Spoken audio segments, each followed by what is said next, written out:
Estamos con el profesor Gabriel Torres Arosamena, que es investigador y profesor en la Universidad Tecnológica de Panamá, ahora mismo, en concreto en la Facultad de Ingeniería Mecánica, pero también es investigador afiliado en el Worcester Polytechnic Institute en Massachusetts, en Estados Unidos. Y hoy ha tenido la amabilidad de ofrecernos este seminario que se titula Modelado matemático y control de sistemas hidrocinéticos de generación de energía con anclaje fijo. Así que muchas gracias de antemano, Gabriel, por ofrecernos esta sesión, que yo creo que va a ser de gran interés porque es una tecnología que dentro de nuestra red soy consciente de que hay muchos grupos que están trabajando en cuestiones similares. Así que, sin más dilación, dejo el turno para que nos cuentes sobre tus desarrollos. Así que, Gabriel, adelante, por favor. Listo. Muchas gracias, Marcos. Realmente aprecio la invitación y la oportunidad de presentar mi trabajo o parte de mi trabajo en mi disertación doctoral ante ustedes. Bueno, como mencionó Marcos, mi nombre, soy el doctor Gabriel Torres Arosemena. Yo soy profesor afiliado en la Facultad de Ingeniería Mecánica en la Universidad Tecnológica de Panamá. Y recientemente terminé mi doctorado en el Worcester Polytechnic Institute, eso está en Massachusetts, Estados Unidos. Ese trabajo se titula Mathematical Modeling, Numerical Framework and Performance-Based Control of Tethered Marine Power Generation Systems. Este trabajo lo logramos junto con el sponsor del Fulbright Program, un programa de becas internacionales para estudiar maestrías y doctorados en Estados Unidos, de National Science Foundation, básicamente la institución de ciencias nacionales en Estados Unidos, la cual nos brinda los fondos para desarrollar nuestras investigaciones y demás, mientras también mantenía mi afiliación a la Universidad Tecnológica. Bueno, agradezco toda su atención y ya podemos empezar con esta presentación. Ok, vamos a chequear un momentito el contenido de mi disertación doctoral. Como pueden ver, mencionamos una serie de temas. Esta presentación podría llegar a ser bastante extensa, pero en general podemos resumir esta presentación o podemos encasillarla en dos grandes pilares. Podemos hablar del modelado matemático del slaloming, tether riverine and marine surface wing, o strings wings, como nosotros la llamamos cariñosamente en WPI. Este es un concepto ya fue patentado por alguien anteriormente. Sin embargo, la conceptualización del mismo para generación de energía, pues lo conseguimos originalmente en casa, en WPI. Y además vamos a presentar un análisis de modelado de fidelidad aumentada para la Tethered Undersea Kite o TUSK. Esta tecnología ya existe, esta tecnología ya está instalada en ciertas zonas de las islas Faraó, cerca de los fiordos de Noruega, por la compañía Minesto. Pero bueno, ya hablaré un poco más en detalle sobre eso. Ahora, como ven, esto es demasiado, así que solamente nos enfocaremos en ciertos detalles de mi disertación doctoral, los cuales podrán observar ahorita mismo subrayados en rojo. Ok, así que primero lo primero, entremos un poquito en la motivación. ¿Qué es lo que motiva este trabajo y de dónde sale la idea? Miren, alrededor de los años 80, las turbinas de generación eólica estaban básicamente en su pico más alto, ¿cierto? Bueno, más bien la investigación en esa área estaba en su pico más alto. De hecho, ya temas relacionados a la optimización o la forma de los álabes ya había sido como descartada básicamente, y ya habíamos entrado en temas de cómo podemos mejorar el funcionamiento o el desempeño de estas turbinas eólicas utilizando otro tipo de alternativas. Y este señor Miles Lloyd, por allá al final de los 80, ¿va? En el 89 si no mal recuerdo, presentó esta idea. Sabes, hemos demostrado que la mayor parte de la energía en una turbina eólica se genera no en las estructuras gigantescas que usualmente vemos instaladas cerca de nuestras ciudades o en las periferias. No, la mayor parte de la energía se genera básicamente en la punta de cada álave, es decir, podría decirse que, bueno, tienes casi que todo un desperdicio de material solamente para generar el 90-85% de la energía solamente en una zona de la turbina, ciertamente. Entonces, la idea que presenta Lloyd es, bueno, removamos todo esto, removamos el álabe, removamos la torre y solamente conservemos aquella sección que efectivamente genera energía. Sin embargo, todavía necesitamos conseguir estos vientos de alta elevación. ¿Y cómo lo conseguimos? Pues conservamos esa componente aerodinámica en la punta del álabe, pero en vez de tener una torre, lo conectamos al suelo con una cuerda. ¿Cierto? Como si fuese una especie de cometa. De hecho, eso lo podemos observar aquí en estas animaciones. ¿Cierto? Podemos observar aquí esta instalación presentada por Makani alrededor, en el 2019, cerca también de las costas de Noruega. Sí, y podemos observar cómo la misma se mueve en dirección cruzada con respecto a la corriente de viento. Y ese movimiento induce rotación sobre las turbinas montadas a bordo y a su vez esa rotación nosotros la podemos transmitir a través de un transformador, a través del cable. El cable es flexible ciertamente, pero también transmite energía y la misma la podemos almacenar en un banco de baterías sentado en la base. Ese es más o menos el principio de operación y eso fue lo que planteaba Lloyd. Sin embargo, como pueden observar, este tipo de tecnología, esa instalación que se puede observar, la instalación de Makani, es bastante grande. Esto es de magnitudes similares a la turbina eólica, lo que en términos de instalación, en términos de implementación, resulta bastante costoso. ¿Cierto? Y ni hablar de en términos de fallas. Las fallas de un sistema como este, pues ya entran en el orden de fallas tipo catastróficas. ¿Cierto? Entonces, ¿por qué no removemos todas esas dificultades simplemente por cambiar el fluido de operación? Ya no nos vamos a mover en el aire, ahora nos vamos a mover debajo del agua. Esto tiene otras implicaciones, pero efectivamente remueve la posibilidad de fallas catastróficas de nuestro sistema. Así es como nace la Tether Undersea Kite o TOS, como nosotros la denominamos acá en WPI.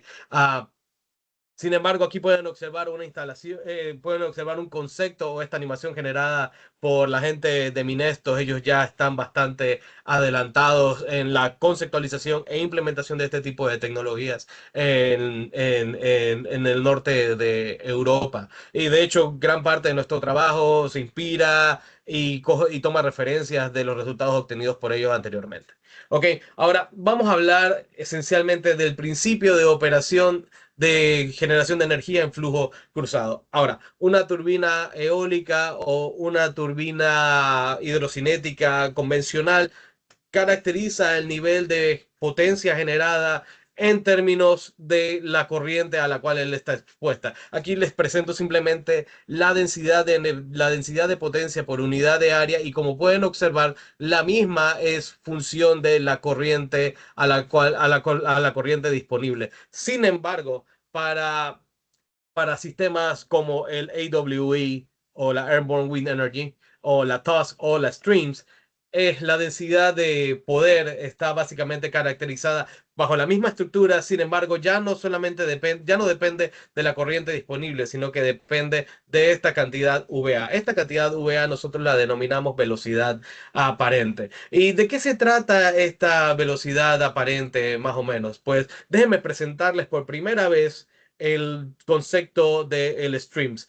Como pueden ver, tenemos un anclaje fijo, tenemos un cable y a la punta de ese cable vamos a tener nuestro sistema. Streams tiene una configuración similar a esta estructura, ¿cierto? Después mencionaré más detalles sobre esa configuración, pero como pueden observar, ella justo aquí presenta dos componentes hidrodinámicos tipo perfil hidrodinámico, los cuales podemos variar sus posiciones para efectivamente inducir movimiento con respecto a la dirección de esta corriente. Y como pueden observar, la tendencia de este movimiento es literalmente cruzar la dirección del vector de corriente. Y cuando esto sucede, pues tenemos una velocidad absoluta. Y la velocidad relativa de esa velocidad absoluta con respecto a la velocidad de la corriente es nuestra velocidad aparente.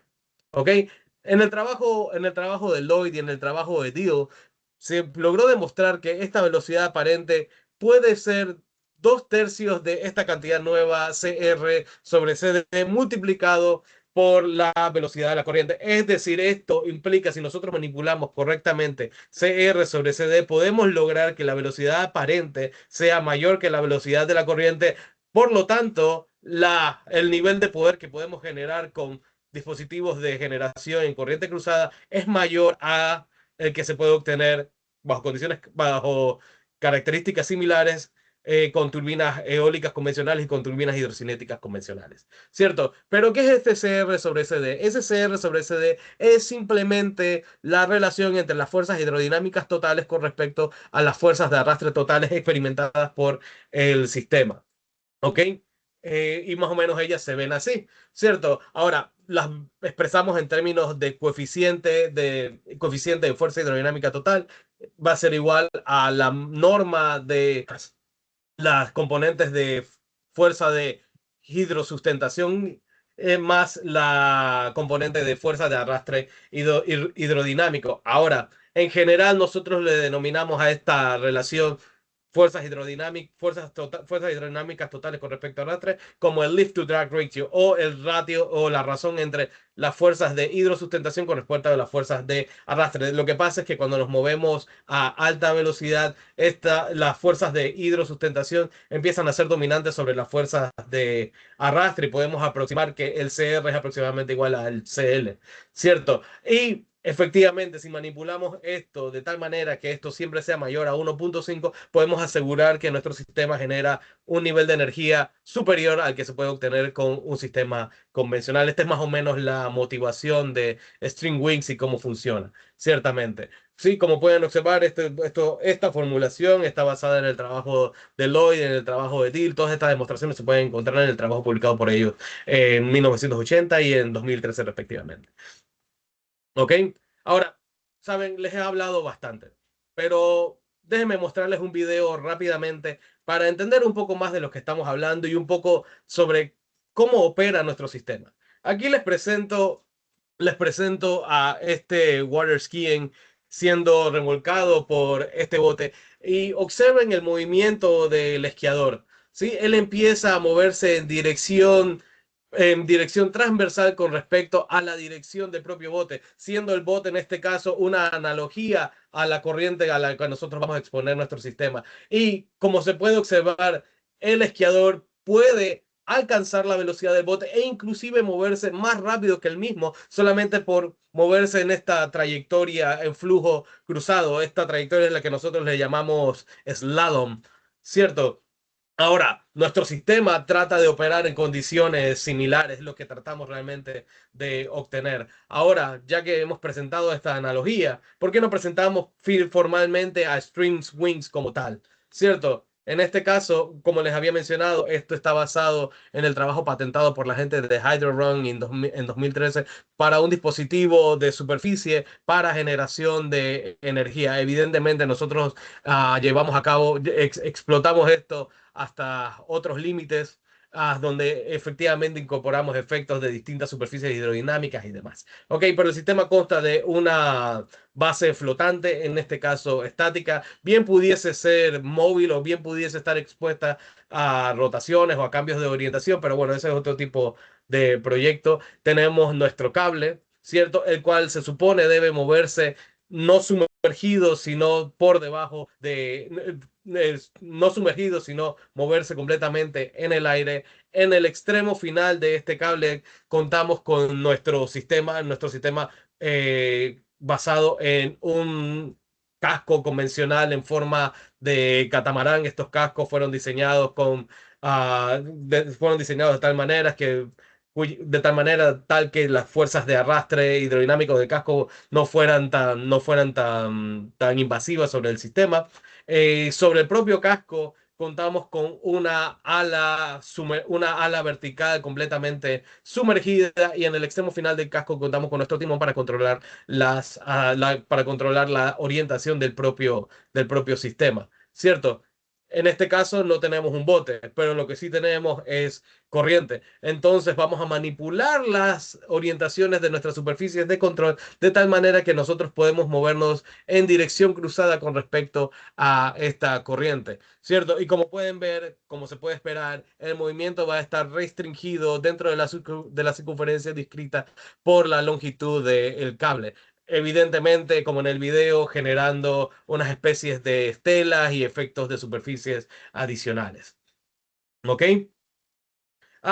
Y por supuesto, el sistema, como pueden observar, tiene una turbina montada a bordo y a partir del movimiento en trayectoria tipo slalom, va a inducir rotación sobre esta turbina, lo cual nos va a permitir generar energía eléctrica. Pero, ¿por qué esta configuración y no mantenernos trabajando con el trabajo de las AWEs o bueno, con el trabajo de Minesto, que es el sistema completamente sumergido? De hecho, uno diría, bueno, en el movimiento completamente sumergido puedes moverte en las tres direcciones X, Y, Z y aquí restringes el movimiento, lo cual podría implicar que, bueno, estás generando menos energía. Lo que ocurre es que las fuerzas de arrastre debajo del agua son infinitamente mayores a lo que podría ser en el aire. De hecho, aquí en este trabajo demostraremos cómo la influencia del arrastre debido al cable es superior al arrastre de superficies con área mayor como lo son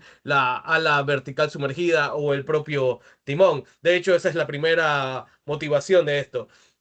Streamwings presenta un nivel de arrastre menor con respecto al sistema completamente sumergido, por simplemente mantener el cable moviéndose completamente en el aire, ¿cierto? Adicionalmente, podemos mencionar que existen pérdidas debido a la orientación de cable, les llamamos cosine losses, ¿cierto? Es básicamente el no alineamiento del cable con respecto a con respecto a la orientación de la superficie del agua. Este ángulo que está aquí genera unas pérdidas en la componente de velocidad percibida por el propio casco, lo cual el casco no percibe la componente total de la velocidad aparente, sino la componente de la velocidad aparente proyectada sobre la superficie del agua, lo cual es menor efectivamente que que la magnitud total del sistema, ¿cierto? Adicionalmente, podemos mencionar que en la superficie la corriente marina, usualmente caracterizada por una ley potencial, presenta niveles mayores cerca de la superficie que con respecto a bajas profundidades, lo cual nos permite tener acceso a mayores velocidades, es decir, mayor capacidad de generación eléctrica en términos de la cantidad de corriente disponible. ¿Cierto? Y bueno, este sistema, a diferencia del completamente sumergido, es un poquito más simple, lo cual nos permite jugar y manipular los esquemas de control de manera un poco más libre, ciertamente, sin tantas restricciones, por decirlo así. Ahora bien, hablemos un poco sobre el propio sistema y cómo lo vamos a estar modelando, de qué se trata todo esto, ¿cierto? Ahora, permítanme presentarles el prototipo de Streams. Esto fue diseñado e implementado en el Worcester Polytechnic Institute. Este prototipo finalmente lo pusimos a trabajar el año pasado, bueno, el año académico pasado, en el spring del año pasado, básicamente. Pero bueno, él consta, como les había mencionado, de este casco en forma de catamarán. Sí, estos cascos fueron diseñados de tal manera que las fuerzas hidrodinámicas o las fuerzas de arrastre hidrodinámico no fueran tan significativas, ¿cierto? Y el mismo va a estar montado sobre este marco estructural, ¿cierto? Y como pueden observar, tenemos nuestra ala vertical completamente sumergida y el timón, ¿cierto? Como les había mencionado, todo nuestro sistema va a estar modelado o está inspirado en este prototipo. De hecho, el esquema de diseño que nosotros llevamos a cabo es como que, fíjate, el prototipo alimenta la simulación y la simulación también alimenta al prototipo. Entonces ahí teníamos un problema similar a la espiral de diseño. Entonces, bueno, fue un proceso bastante iterativo ahí lo que tuvimos que hacer. Muy bien, como les había mencionado, en este caso tenemos el timón. El timón se encarga de controlar la orientación de nuestro sistema con respecto a la dirección del slalom que estamos siguiendo, mientras que las deflexiones en el ala vertical sumergida controla qué tan rápido nos movemos durante ese slalom. Y evidentemente esto tiene otras implicaciones en términos de estabilidad, en términos de estabilidad lateral o estabilidad longitudinal hidrostáticamente hablando. Sin embargo, ahora entran en juego también fuerzas hidrodinámicas que usualmente no son consideradas durante el análisis de estabilidad de este tipo de sistemas. Ok, ahora, en términos de modelado, nosotros necesitamos definir un punto de referencia. Lo que nosotros queríamos definir aquí es básicamente una simulación capaz de tener puntos de referencia variables, porque queríamos caracterizar los efectos de ciertos aspectos de diseño en términos de la ubicación de ciertas componentes principales dentro de nuestro sistema y cómo el mismo afecta no solamente a la estabilidad, sino que al desempeño del propio sistema. Por lo tanto, pensamos en un punto de operador cualquiera sobre el cual vamos a setear nuestros marcos de referencia, ¿cierto? Y como pueden ver, esto se puede mover libremente sobre el marco estructural, es decir, él puede estar aquí, él puede estar acá, él puede estar por acá, donde ustedes quieran, siempre y cuando esté dentro del marco estructural del sistema. Adicionalmente, mantendremos ciertas restricciones en la ubicación del ala vertical completamente sumergida y el timón. Básicamente, ellos solamente se pueden mover en la dirección longitudinal del casco. Y digo, bien pudiésemos hacerlo de tal manera que pudiésemos ubicar estos componentes en cualquier otra locación dentro del casco, pero es básicamente un despropósito porque eso no va a ocurrir en la vida real, básicamente. ¿Ok? Ok, ahora, ya que definimos nuestro punto de referencia, ahora nos toca definir la dinámica del sistema. Y ahora, so- somos, estamos muy, ¿cómo se dice? Conocemos cómo modelar el movimiento de un objeto cualquiera, pero de solamente uno, ¿cierto? Y usualmente tenemos teoría aerodinámica para modelar el movimiento el movimiento de perfiles de ala de avión, independientemente de cualquier otro tipo de fuselaje o cualquier otra superficie de control, o incluimos los efectos de superficie de control de otra manera, modelos que parecen más tipo partícula que otra cosa. Ciertamente. Y en términos de modelado del movimiento del casco, pues existe un montón de teoría de maniobrabilidad para generar los modelados dinámicos de esto. Sin embargo, aquí necesitamos modelar un casco y dos superficies hidrodinámicas juntas. Entonces, lo que vamos a hacer es que vamos a considerar el sistema completo, pero vamos a estudiar el movimiento de estas tres componentes de manera independiente. Vamos a explotar el sistema. ¿Cierto? Como pueden ver, ahora vamos a caracterizar el movimiento independiente del timón, el movimiento independiente del casco y el movimiento independiente del ala vertical. ¿Cierto? Eh, en términos de discusión, por ahora, supondremos que no existen interacciones hidrodinámicas entre ninguno de estos componentes. Básicamente, no vamos a considerar los efectos los efectos de estela de el ala vertical sobre el timón, por ejemplo. Ahora bien, ¿cómo es esto de estudiarlos independientemente si ellos en efecto forman parte de un solo conjunto? Bueno, podemos formular su movimiento de manera independiente, pero a partir de restricciones cinemáticas convencionales, es decir, fíjense chicos, aquí simplemente vamos a establecer que la velocidad de cada uno de estos componentes puede ser escrita en términos de una velocidad absoluta de referencia, es decir, la velocidad del punto de operador que definimos anteriormente, más una velocidad angular multiplicada por la posición relativa de dicho componente con respecto al punto de referencia. Aquí debería ser O en vez de G, pero bueno, se entiende más o menos el concepto. Y esta es una restricción cinemática de cuerpo rígido convencional, y esto es lo que nos va a permitir concatenar el movimiento caracterizado de cada una de nuestras componentes en un solo movimiento general globalizado. ¿Ok?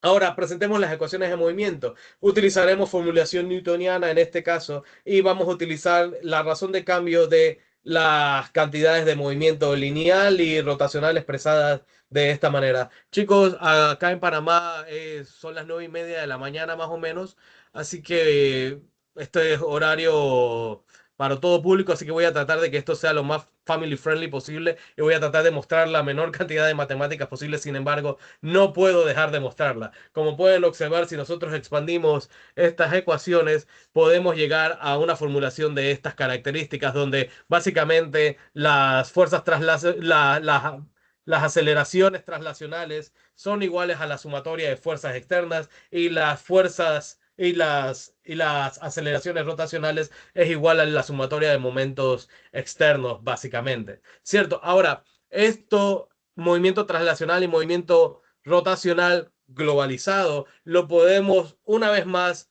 compactar un poco más y escribirlas en una forma matricial, ¿cierto? Y podemos, fíjate, estas son tres ecuaciones de movimiento y esas son otras tres ecuaciones de movimiento. Las podemos concatenar en esta pequeña ecuación matricial, lo cual se ve bastante nice y en términos de implementación computacional, pues es bastante útil, ¿cierto? Donde este vector ni representa nuestro vector de razones de cambio con respecto al tiempo, donde concatenamos las velocidades translacionales y las velocidades rotacionales del sistema. M es la matriz total de inercia del sistema, donde tenemos inercia translacional e inercia rotacional. Esta matriz se pareciera una especie de amortiguamiento, pero no, esta matriz básicamente caracteriza el acoplamiento entre el movimiento rotacional y el movimiento translacional del sistema y se le denomina matriz de Coriolis, mientras que estos tau son básicamente la concatenación de todas las cargas y momentos externos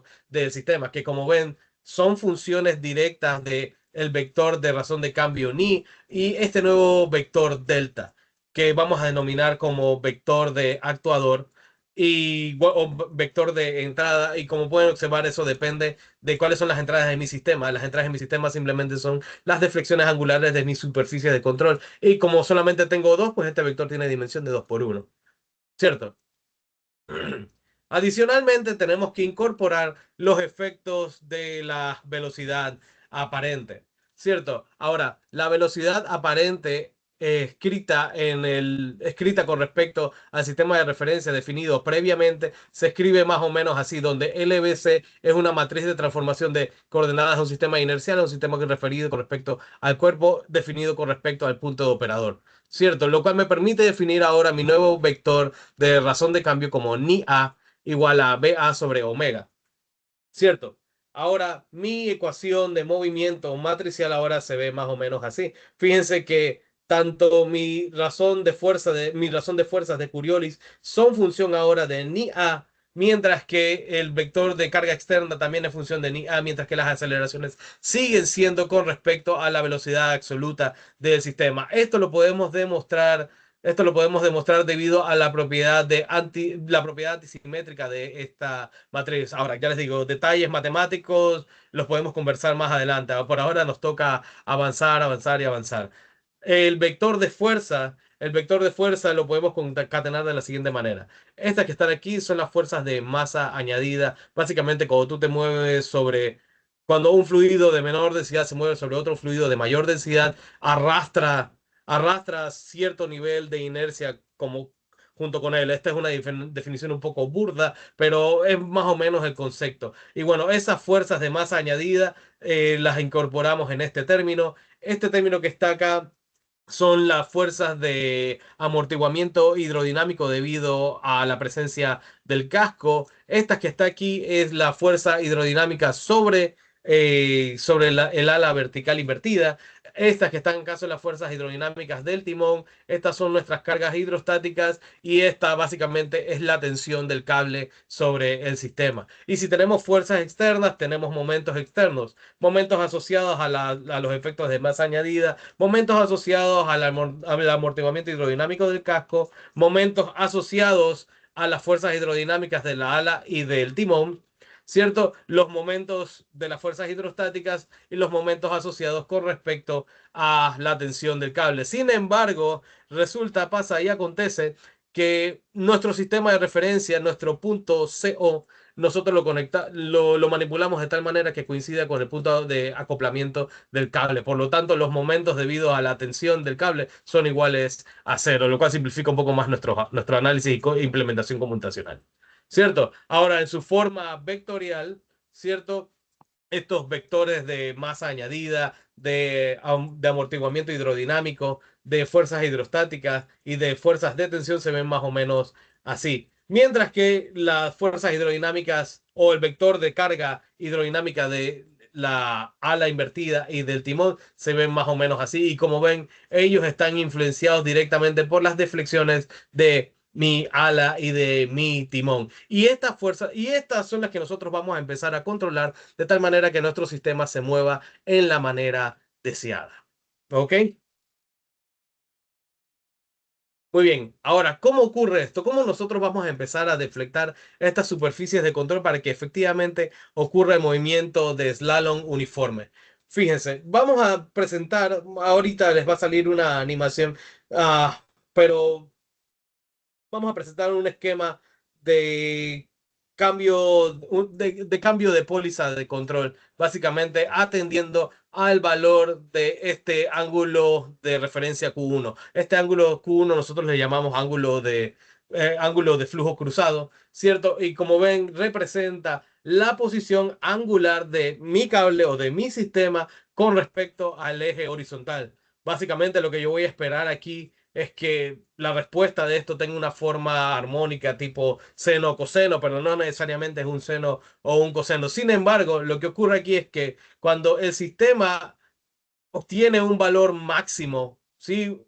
Preseteado por nosotros, usualmente alrededor de 30 grados, el sistema va a cambiar la orientación de estas dos deflexiones en la dirección opuesta, pero con la misma magnitud, lo cual representa nuestro Event Trigger Switching Control, que parece una especie de control de enlazo abierto, pero como tiene información o como que incorpora información o mediciones directamente del ángulo de flujo cruzado, que es uno de los estados de nuestro sistema, pues es una especie de control de enlazo cerrado. Ahora bien, muchas palabras, mucha formulación matemática. Veamos un par de resultados a ver qué ocurre. Nosotros tratamos de simular más o menos este movimiento, similar a lo que habíamos visto en el esquiador y el bote. Ahora lo estamos tratando de lograr en nuestra piscina en WPI para este pequeño prototipo. Y como pueden ver, estas dimensiones que les presento aquí son dimensiones del prototipo. Esto es bastante pequeño, es a escala, ciertamente, pero tratamos de recrear este movimiento en nuestro entorno virtual de simulación en MATLAB. Ok, básicamente las ecuaciones de movimiento que nosotros desarrollamos las expresamos en el espacio de estado y las simulamos utilizando un esquema de Rank-Kuta de orden de cuarto orden para simular dicho movimiento.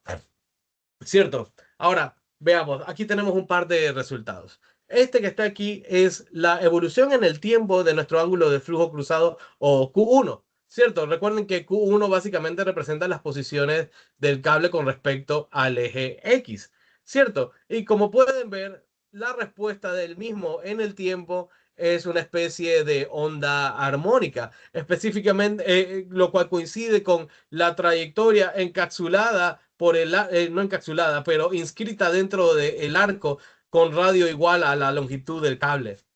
Cierto. Otra de las motivaciones del uso de string wings es que efectivamente el cable debe permanecer paralelo a la superficie del agua, ¿cierto?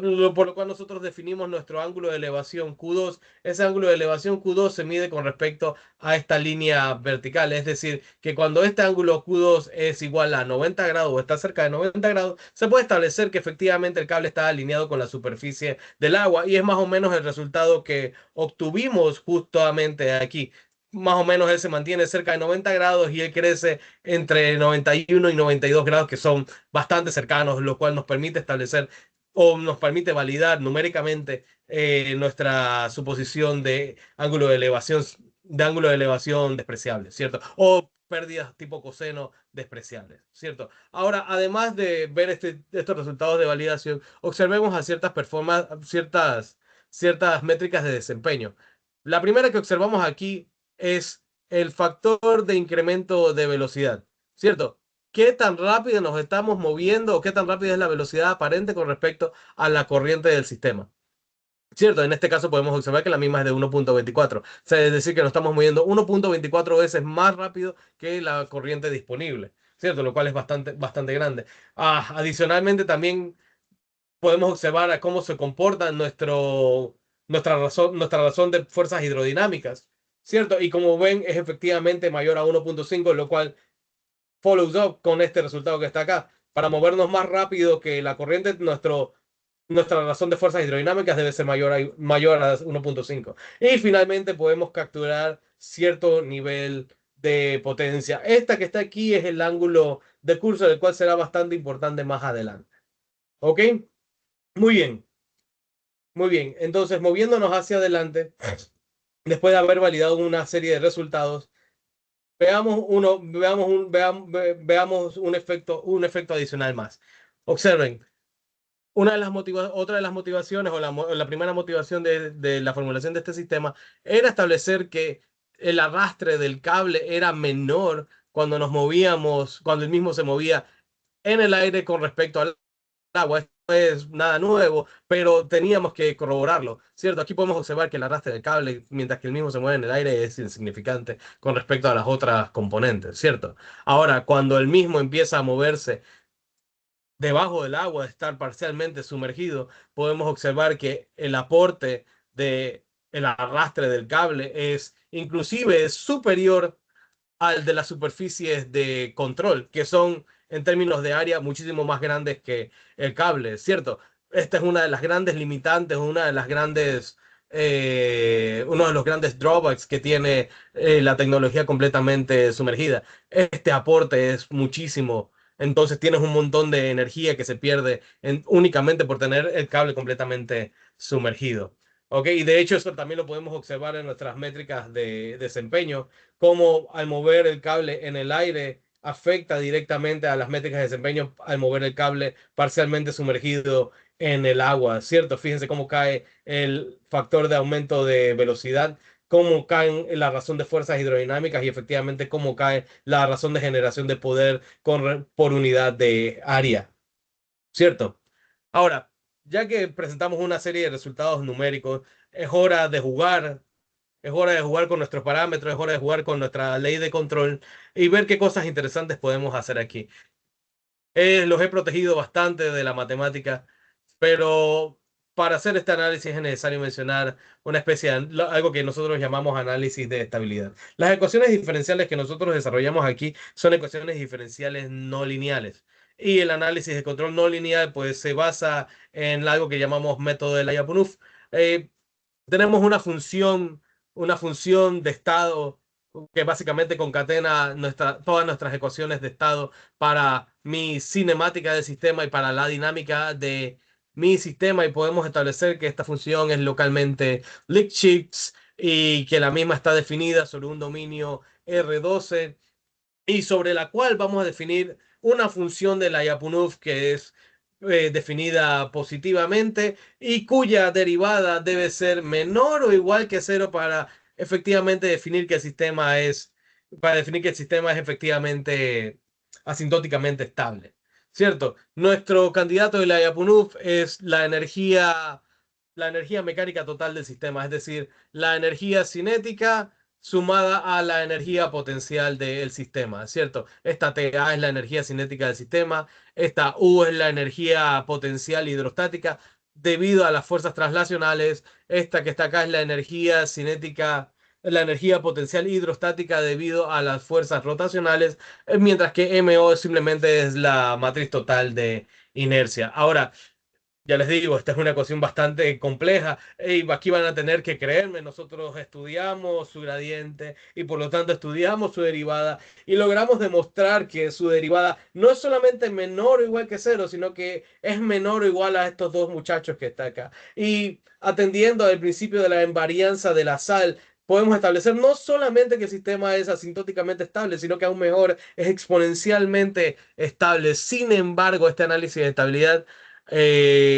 no incluye los efectos de la actitud del sistema, es decir, de cómo el mismo está orientado, ciertamente. Entonces, para incorporar los efectos de la actitud del sistema o la orientación del mismo, requerimos utilizar un análisis de estabilidad estática.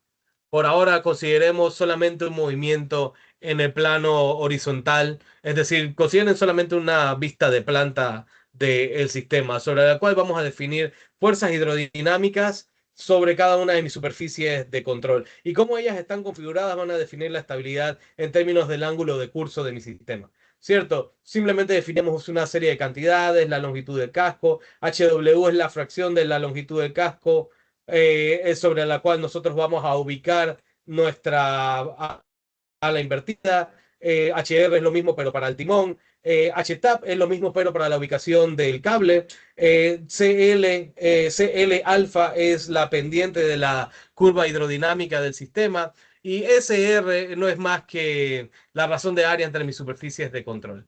La idea, esto es similar a lo que nos hacemos en hidrostática, lo que hacemos en análisis de estabilidad hidrostática en buques convencionales. Queremos que nuestro momento restaurador tenga una pendiente negativa con respecto a nuestro ángulo. El ángulo de estudio aquí es este ángulo de velocidad, es el ángulo que hace el vector de velocidad aparente con respecto al propio casco, ¿cierto? Y para que ese ángulo, para que la pendiente de esa función de momento sea negativa, nosotros tenemos que establecer que la ubicación de ese h-tab va a corresponder a esta nueva cantidad HNP, definiendo nuestro punto de nuestro margen estático de estabilidad o punto neutral, ¿cierto? El mismo va a ser igual a esta cantidad, ¿cierto que sí? Ahora bien, esta ecuación la obtenemos de esquemas teóricos usualmente utilizados para estabilidad longitudinal de aeronaves, pero lo aplicamos a este sistema como tal.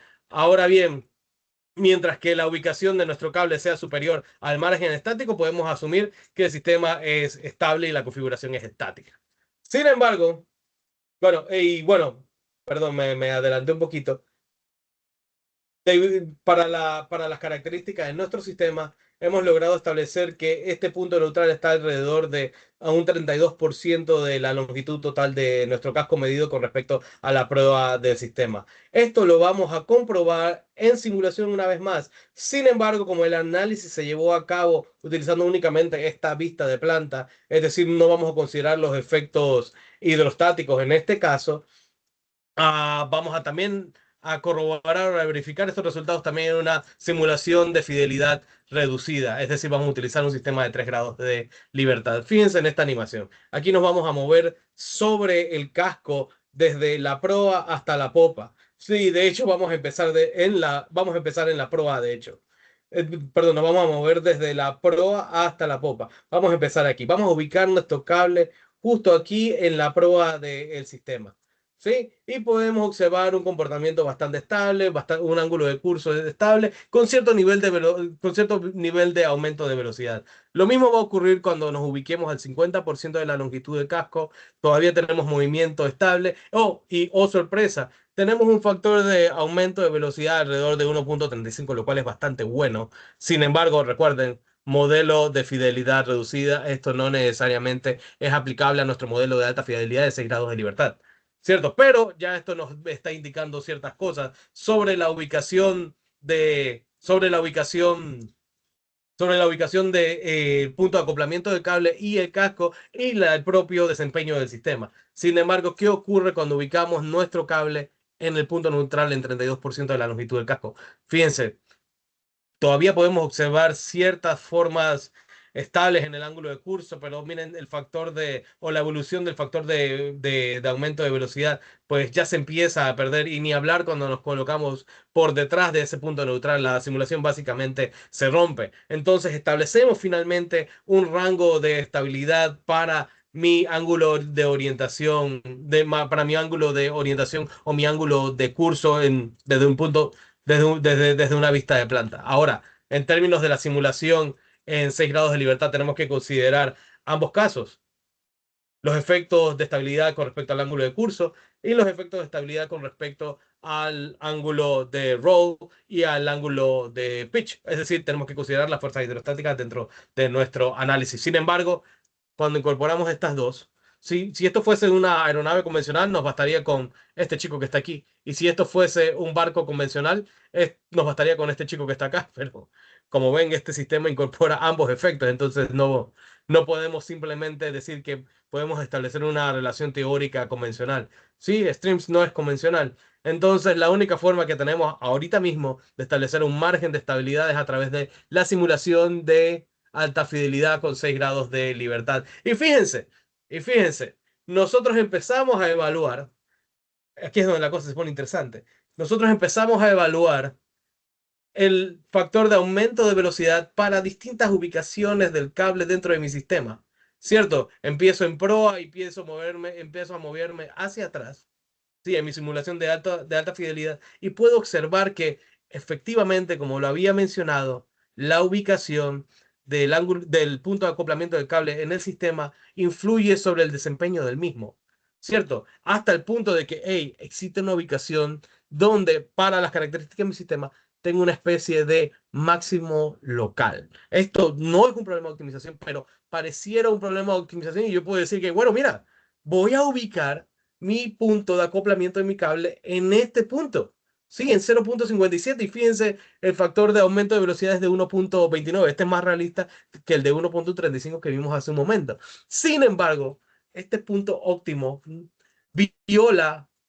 viola los márgenes de estabilidad lateral y longitudinal en términos de el ángulo de roll y el ángulo de pitch, que debe mantenerse dentro de un rango de más o menos 15 grados. Y fíjate, eso se viola alrededor de un 72% de la longitud del casco, es decir, que mi resultado óptimo, entre comillas, no necesariamente obedece a ciertas restricciones físicas del propio sistema. Básicamente, si yo coloco mi punto aquí, lo que yo voy a hacer es que voy a voltear completamente mi sistema y al final no estaré haciendo nada. Entonces, esto me permite establecer o forzar este límite de estabilidad hidroestática a lo más que yo pueda y puedo acoplar ahora mi sistema en un punto alrededor del 72% de la longitud del casco, donde yo puedo tener un nivel de aumento de velocidad igual a 1.18, que no es mi ideal de 1.29, pero bueno, hey, es algo, y fíjense, la amplitud máxima de mi ángulo de roll es de 14.87. Es decir, estoy muy, muy cerca del margen de estabilidad hidrostático y eso no necesariamente es lo mejor del mundo.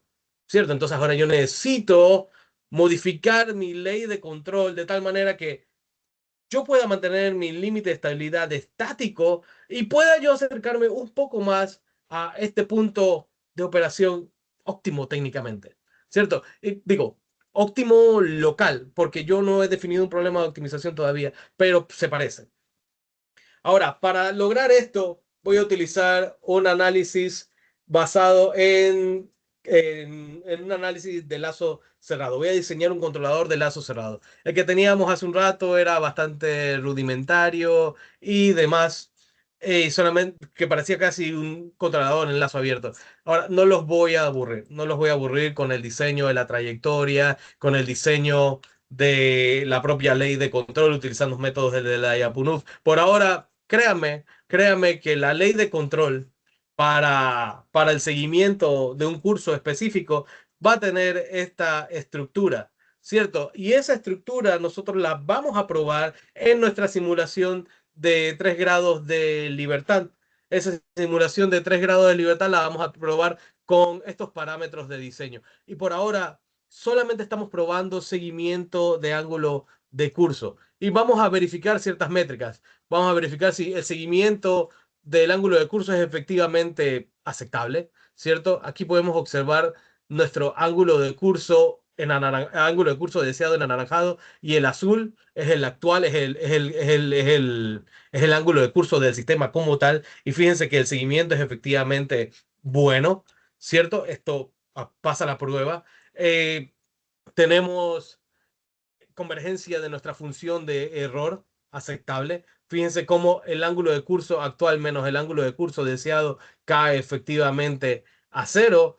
También debemos manejar cantidades razonables o amplitudes razonables para nuestras superficies de control. Es decir, yo no puedo deflectar infinitamente mis superficies de control. E inclusive debo mantener ciertos límites hidrodinámicos para evitar separación o stall en cada una de esas superficies hidrodinámicas. Y como pueden observar, nosotros tratamos de mantener los ángulos de flexión máximo alrededor de más o menos 15 grados igualmente. Y como ven, aquí simplemente hacemos amplitudes de alrededor de 1.5 grados, lo cual está bastante bien.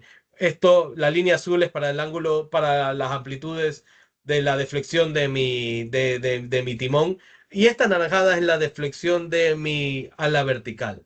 Ok, fíjense que la misma no cambia en lo absoluto, porque aquí solamente estoy haciendo seguimiento del ángulo de curso, no estoy haciendo más nada, no estoy tratando de aumentar la velocidad. Sin embargo, yo debo verificar si estoy en efecto aumentando mi velocidad con respecto a la corriente del sistema, ¿cierto? Y como se puede observar aquí, la velocidad o el factor de aumento de velocidad en ambos casos es de 1,02, lo cual significa que en realidad aquí no estoy haciendo nada. ¿Cierto? No estoy aumentando mi velocidad, pero hey, mi parámetro de lift to drag ratio es más o menos aceptable. Entonces yo necesito moverme más rápido dentro de mi slalom. ¿Y qué yo utilizo para moverme más rápido dentro de mi slalom? Pues las deflexiones las deflexiones de mi ala vertical. Y para esas deflexiones de mi ala vertical, pues simplemente establezco una vez más mi ley de control, mi ley de control desatada por posiciones en el ángulo de corriente cruzada QD. Cuando el mismo alcanza su amplitud máxima, yo voy a empezar a deflectar yo voy a empezar a deflectar mi ala vertical, ¿cierto? En un máximo de más o menos 15 grados. Lo voy a testear para estos parámetros de control y voy a hacer la misma prueba. ¿Tengo seguimiento aceptable? Sí. Sí, sacrifico un poco el seguimiento. Fíjense que el error ahora es un poquito más grande, ¿cierto? Con un promedio de 6,78, pero sigue siendo aceptable. Las amplitudes en las deflexiones de mi superficie de control también se mantienen dentro de un rango aceptable, es decir, no hay desprendimiento en el flujo. Y ahora efectivamente logro un nivel de aumento de velocidad. Permiso. Más o menos aceptable. Ok, ahora finalmente puedo mostrarles un nivel muchísimo mejor de generación de energía. Sin embargo, todo esto fue probado sobre mi simulación de orden reducido de 3 grados de libertad. Es hora de implementar este chico sobre mi simulación de alta fidelidad de 6 grados de libertad. ¿Cierto? Ahora finalmente puedo ubicar mi cable cerca de mi punto de operación óptimo cercano a 0,57 definido previamente en mi análisis de sensibilidad previo, ¿cierto? Para los siguientes parámetros de control. Ojo, significa que para ubicar mi cable en mi punto óptimo, yo necesito ahora definir una serie específica de parámetros de control. Fíjense que estoy haciendo el problema de optimización más y más complejo, ¿cierto? O más bien, al futuro problema de optimización lo estamos sometiendo ya no solo a un solo parámetro, sino que a otros parámetros asociados al propio control del sistema, ¿cierto?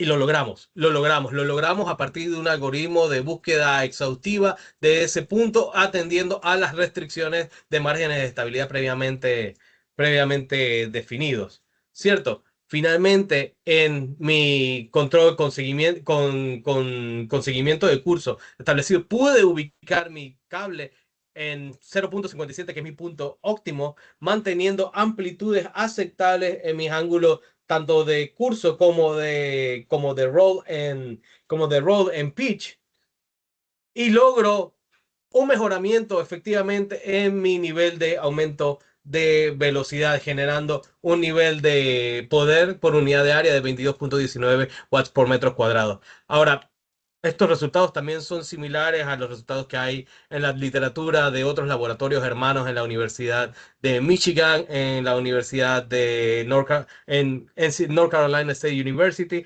y valores similares a los que ha obtenido Minesto. Ok, para estas dimensiones. Evidentemente, ahora finalmente yo puedo introducir un problema de optimización como tal. ¿Sí? Para un problema de optimización, nosotros necesitamos definir una función de costo, y el problema con esta función de costo, como pueden ver, ella es función del estado del sistema, es función de ciertas restricciones del sistema, de ciertos parámetros del sistema, parámetros de diseño, ¿sí? Es función también del tiempo, el horizonte de tiempo de simulación, tanto para la función de costo final como para la función de costo de running. ¿cierto? Esto básicamente penaliza al valor final de la función de costo y esto penaliza al historial de la función de costo con respecto al tiempo y tenemos que definir todas estas restricciones, no solo con respecto al Estado, sino con ciertas limitantes con respecto al propio Estado, con respecto a a la energía que se va a consumir, porque si vamos a consumir un montón de energía para la generación de energía, pues no tiene sentido. ¿Cierto? Esto tiene que estar restringido y fíjate aquí, esto tiene que ver con los parámetros de diseño del sistema.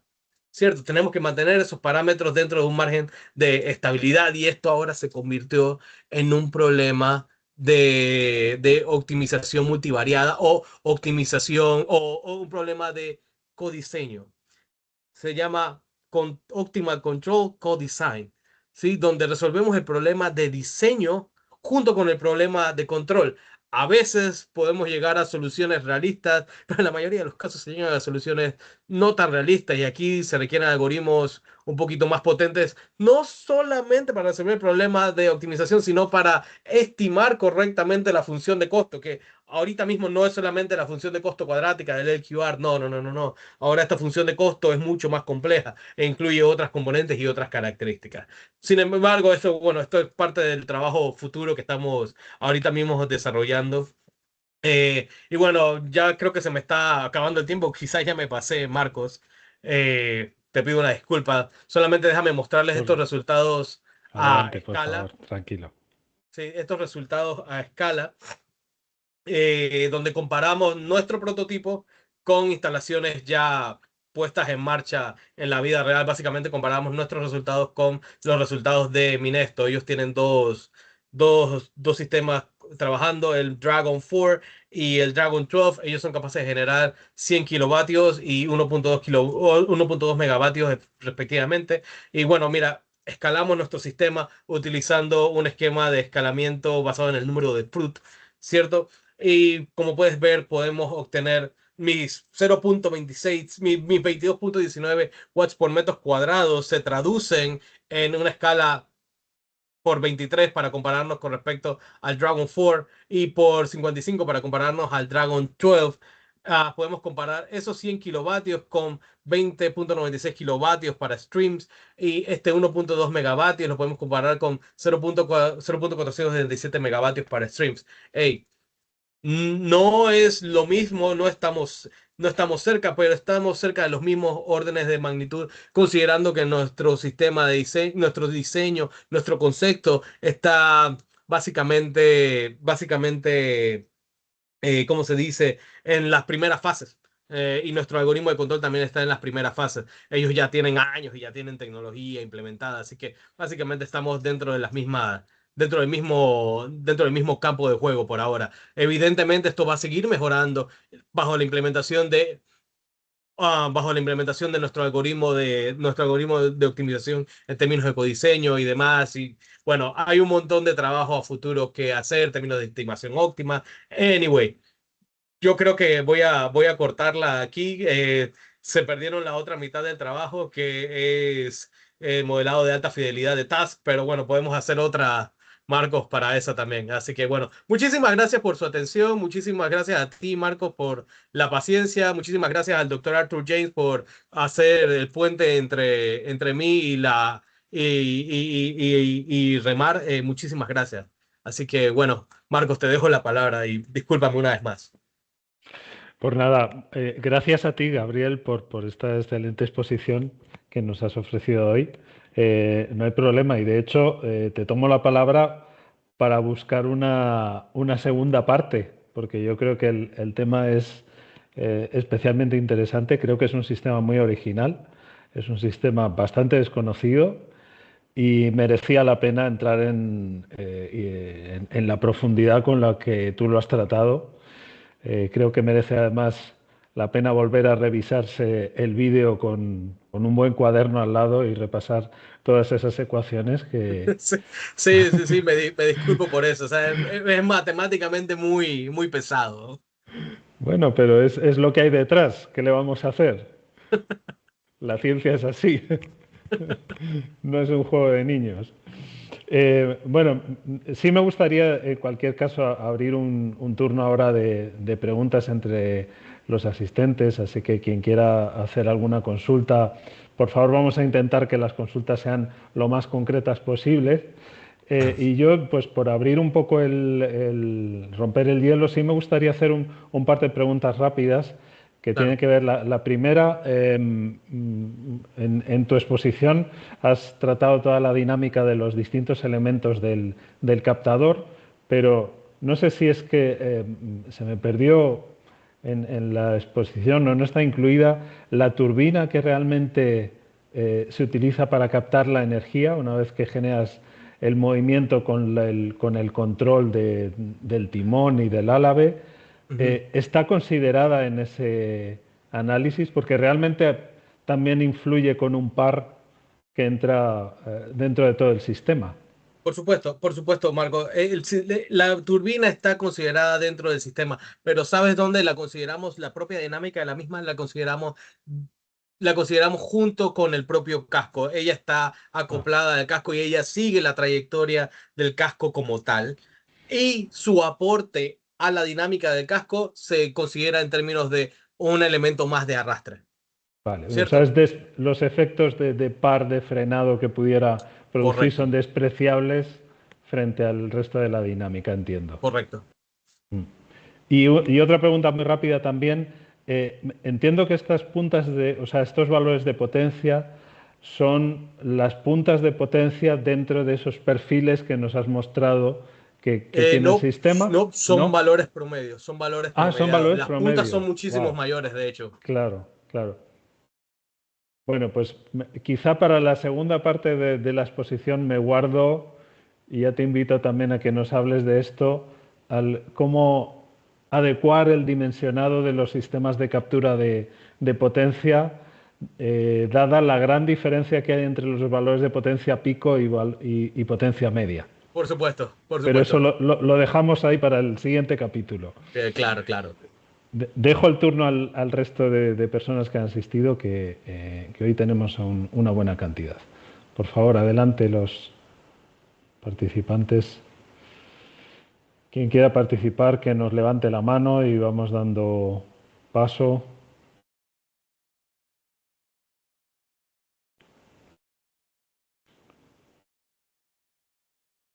Lo tenemos. Creo que están repasando aún las Las ecuaciones ecuaciones diferenciales. para... Algunos de Pues, los aquí presentes tienen clase conmigo en 2 horas, así que pueden hacer sus vale. preguntas después también, ¿eh? Muy bien. Pues en cualquier caso yo sigo con alguna pregunta porque tenía muchas que me he ido apuntando a lo largo de la exposición porque me parece un sistema especialmente interesante. Eh, de hecho, bueno, hay una pregunta previa que va con esta que te acaba de hacer sobre la potencia media y demás, que es sobre las localizaciones donde realmente tiene interés la instalación de este tipo de sistemas. Ujú. ¿Cuáles serían en concreto? Bueno, realmente ese aspecto nosotros no lo hemos explorado. De hecho, lo que nosotros hicimos es que nos basamos en valores similares a los que hay valores similares de corriente en las ubicaciones en las cuales Minesto está trabajando. Minesto trabaja en las Faroe Islands. Entonces Mm, ellos manejan ciertos niveles de corriente escalados a nuestro prototipo mm, dentro de este rango de valores. 3,04 metros entre 2 y 3 metros por segundo, básicamente. mhm, Entonces, ese es más o menos, tendríamos que encontrar un mapa de corriente submarina que esté dentro de este rango de valores. Pero realmente nosotros como grupo de investigación no hemos hecho ese tipo de estudios al momento. Y como te digo, grupo de investigación, soy solo yo. Soy solo yo y mis asesores. Entonces, wow. yo no hice ese trabajo todavía. Más mérito aún. Sí. En cualquier caso, como dices, hay un rango de velocidades Correcto, de correcto. Eso sí es flujo de agua cierto. que son como más convenientes para la propia utilización y sobre todo para los esfuerzos que Claro, tienen que hacer los sistemas. y Marcos, hay otro aspecto importante a considerar acá, es que sí, podemos tener lugares con altas velocidades de flujo, pero cuando tienes altas velocidades de corriente o velocidades de flujo, empiezan a aparecer otras cosas como efectos de superficie. Sí, empieza a haber formación de olas, desprendimientos de vórtices y demás. Y eso no está considerado dentro de nuestro modelo y evidentemente va a tener un efecto sobre el desempeño del mismo. Y bueno, eso también es parte de las siguientes extensiones que se pueden realizar. Así que bueno, hay bastante tela que cortar, ¿qué te digo? Sí, sí, ya veo. Sí, además vi de tu exposición que hay algunos parámetros que son especialmente sensibles y afectan mucho a las velocidades que se consiguen y por tanto a las potencias. O No, sea no, a las que sí, potencias y a la... sí, sí. fíjate que la simula... Lo que pasa aquí es que todo este análisis es numérico, Mm, ¿cierto? La simulación aguanta todo. Yo siempre logro obtener un resultado. Lo que me toca determinar a mí es si ese resultado es bueno o es simplemente basura. Por ejemplo, cuando estábamos haciendo la optimización utilizando los algoritmos de búsqueda exhaustiva como Hill Climbing, eh, estamos tratando de encontrar una combinación de estos parámetros que nos generara un nivel de aumento de velocidad y que mantuviera márgenes de estabilidad. ¿Cierto? Tuvimos un montón de basura y lo tuvimos que ir mm, filtrando poco a poco, poco a poco. Y efectivamente, este problema surge se puede plantear como un problema de optimización en cuanto a un solo parámetro, pero implica el cambio de otra serie de parámetros. Entonces, como tú mencionas, se convierte en un problema de sensibilidad más que otra cosa, ¿cierto? Y por eso es que ahora estamos planteando el problema desde otro punto de vista, ya no desde optimización exhaustiva o búsqueda exhaustiva, como se dice, sino que vamos a buscar un algoritmo un poquito más formal, más sofisticado para la optimización del mismo. mm. Y en cuanto a la comparativa con lo que podría ser un sistema más sencillo, que es simplemente una turbina que está colocada fija de arrastre de corriente, ¿tienes algún porcentaje de cuál es la cantidad de, vamos a decir, energía o potencia, no sé cómo prefieres expresarlo, Mira, de un y esto sistema es respecto del otro? excelente, excelente pregunta. Lo que pasa es que ese nivel de energía, ese porcentaje que hablas, ¿dónde se ve reflejado? En BA sobre V, en BA sobre W. Claro. Es Esto genera directamente ahí, sí. 1.25 más Sí, veces eso. energía que una turbina hidrocinética convencional. Esa es Claro. la gran belleza de eso, que te expresa ese resultado así de una vez. Y se puede considerar proporcional a ese Sí, ratio sí, sí, de sí, sí, sí, sí, sí, velocidades. sí, sí, sí, la relación. De hecho, no es proporcional, es de hecho, es el cubo de esta relación. Claro, porque va con la velocidad al cubo, Exactamente. la Entonces, potencia. el nivel de energía es muchísimo mayor con condiciones similares. O Mm. sea, vale Sí, la pena explorar esta instalación. claro, incluso dando por hecho que pudiera haber pérdidas adicionales debido a ciertos fenómenos Se compensan. claro, mm, interesante, sin duda. No tenemos preguntas por parte de la audiencia. Si no, yo puedo estar preguntando toda la tarde o toda la mañana. Por favor. Sí, porque, insisto, me parece especialmente original e interesante. En cuanto a las Bueno, pruebas experimentales, he visto que habéis hecho unas pruebas iniciales en una piscina donde, bueno, simplemente se está moviendo pero no está siendo arrastrado. ¿Tenéis planificado hacer alguna prueba en canal de oleaje bueno, próximamente?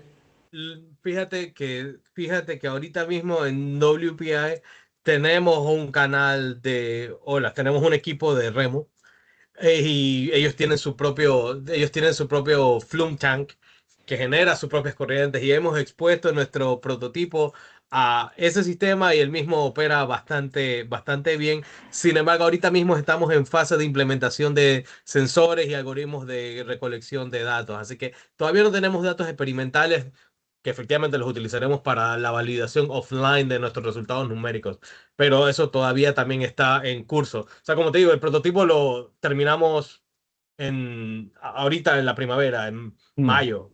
mm, Sí, entonces mm. ahorita viene el siguiente grupo de chicos que va a estar trabajando en esto. Ellos deben Bueno, ellos empezaron ahorita en el otoño, así que los resultados probablemente los veremos hasta la siguiente primavera. Qué Stay bien, muy. tuned, Marcos. Sí, sí, sí, sí, sí. Nos mantendremos ahí expectantes. Claro que Está sí. muy bien, muy bien. Oye, pues no sé si no hay más preguntas por parte de la audiencia, yo creo que vamos a parar aquí. Reitero mi agradecimiento y mis felicitaciones por esta excelente exposición, de verdad, Gabriel, que nos has regalado hoy. Y simplemente, bueno, yo creo que, como he dicho antes, y lo decía realmente en serio, creo que quizá merece que en no mucho tiempo continuemos un poco con una segunda parte de esta exposición, porque creo que le queda un poco más de recorrido. Así que si tú quieres y consideras que hay material suficiente, podemos continuar otro día. Claro que sí. Y Ya. un buen día a todos. Saludos para Buen día a todos. todos también.